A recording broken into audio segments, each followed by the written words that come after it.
Who was Alex Comfort? She liked what he said, though, about Britain's moral bankruptcy and ceremonial suicide. That was a good turn of phrase. She wrote it down. There was more applause. She put the notebook between her teeth so it wouldn't slip away while she stood up again and clapped. It was, she knew, very un-British to behave like that at a public meeting. Still, needs must. She agreed with every word. She'd sign up, or whatever you had to do, immediately. She removed the notebook from between her teeth and fanned herself again. The hall was packed. How many people were here? She couldn't begin to calculate. Thousands, at least. All of them thinking like she did. Some of them were quite old, too. Nuclear war was wrong.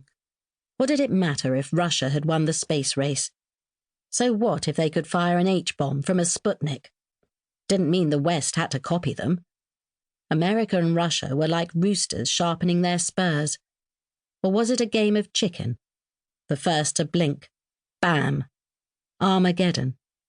For what? She couldn't understand why so many people didn't see that, harping on about the red peril and world domination, about godless communism and heartless Russians who'd sent the family dog into space and incinerated her alive. They seemed to care more about the dog than they did about people. If there was a nuclear war, there'd be nothing left to dominate. Whoever started it. What was the point of that? That frightened her far more than the threat of Russia. She didn't always sleep at night, dreaming of the nuclear strike, the firestorm, the mushroom cloud, the slow, invisible blanket of poison. Sometimes she wondered whether she'd take a suicide pill, like Mary in On the Beach. Was it cyanide? She couldn't remember. There was an air of urgency here in this room. She was breathing excitement, she and all these strangers, linked in this moment. Even the grumpy man next to her was smiling. She'd never felt like this before, part of a vast, unstoppable movement of change. It felt, she thought, like being in love, swept in an avalanche of hope and adventure. Bliss. She listened to the last speaker, a call to action, a march on Aldermaston. Ban the bomb. We will stop it. Yes. Yes. The meeting came to a close. "Excuse me," she said to the man next to her, pointing to the exit. "Would you mind?" He stood up with a clumsy gesture while she pressed past him, her coat over her arm, hat and scarf in her hand. She pushed to the end of the row, threaded her arms through her coat, and, buttoning it up, walked towards the door. She sensed him stand up and follow her. The crowd was pressing in, and she had difficulty walking. She had to elbow her way through. Excuse me. "We're all trying to leave," a man said. "I know," she said. "I'm so sorry." She didn't want to talk to the angry man. "I have a train to catch."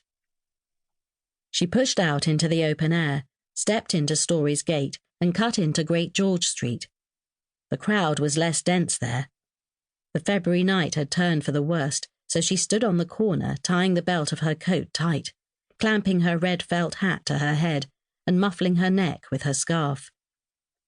The street lamps glowed soft and yellow, and she caught a glimpse of the man she'd sat next to, wrapped up in a dark overcoat, heading in her direction. Perhaps she should apologize, step in before he berated her, or ignore him.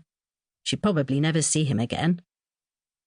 She hurried into Parliament Street, crossed the road and walked down Whitehall. There was a gathering in Downing Street with banners, homemade jobs on cardboard. She could make out "Ban the bomb" in the lamplight. She walked past them, looked back. He was still following. The crowd had thinned by horse guards, and she sped up, walking fast towards Charing Cross. There was a Lyons Corner house by the post office. It was still open. She had time for some tea before the last train. Betty could see the man running across the road, entering the shop after her. Oh, Lordy, she thought. The nuns at school had warned her about men who followed women, though honestly, what did they know? Still. The cafe was crowded, but there were a few spaces.